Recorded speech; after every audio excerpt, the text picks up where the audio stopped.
बिस्मिल्लाहिर्रहमानिर्रहीम। अज़ीज़ दोस्तों, अस्सलामु अलैकुम वरहमतुल्लाहि वबरकातुहू।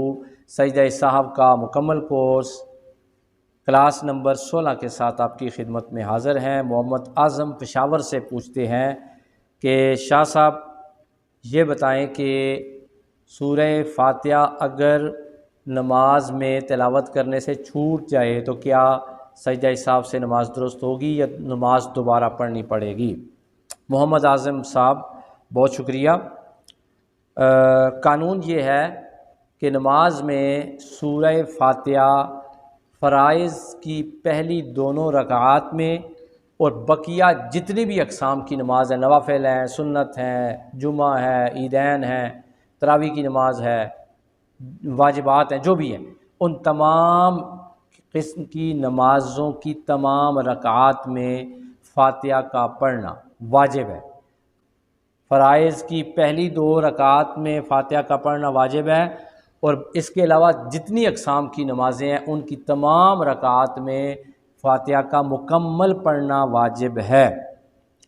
अब देखें, अल्लामा इब्न आबिदीन शामी अल-मुतवफ़ा 1252 हिजरी फतावा शामी में लिखते हैं।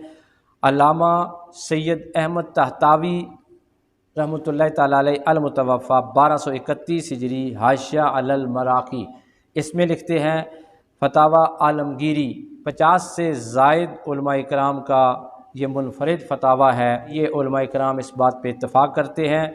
बहरुर राइक़ के मुसन्नफ़ अल्लामा इब्न नुजैम रहमतुल्लाहि ताला अलैह अल-मुतवफ़ा 970 हिजरी, आप भी यही तहरीर फरमाते हैं कि सूरह फातिहा मुकम्मल छोड़ दी, नंबर 1। नंबर 2, सूरह फातिहा की एक आयत छूट गई भूले से। नंबर 3, आधी आयत रह गई। नंबर 4, या एक हर्फ रह गया। एक हर्फ या 2 हर्फ छोड़ने की मिसाल क्या है? जैसे हम तिलावत करते हैं ना, अल्हम्दुलिल्लाहि रब्बिल आलमीन, और किसी ने भूल कर याद नहीं रहा, उसने कहा हम्दुलिल्लाहि रब्बिल आलमीन, अलिफ लाम रह गया। अलिफ और लाम 2 हरूफ हैं, ये तर्क हो गया। तो इन चारों सूरतों में पूरी सूरत रह गई, कोई आयत रह गई, आधी आयत रह जाए या एक हर्फ भी रह जाए, तर्क के वाजिब लाजम आएगा। और अगर वाजिब रह जाए तो सजदा साहब से नमाज मुकम्मल होती है। उम्मीद है मेरे सब दोस्त समझ गए होंगे और आज़म साहब आप भी समझ गए होंगे। अगर आपके ज़हन में कोई और सवाल हो तो कमेंट सेक्शन में ज़रूर पूछिए। सैयद दिलावर हुसैन शाह को दीजिए इजाज़त। अस्सलामु अलैकुम वरहमतुल्लाहि वबरकातुहू।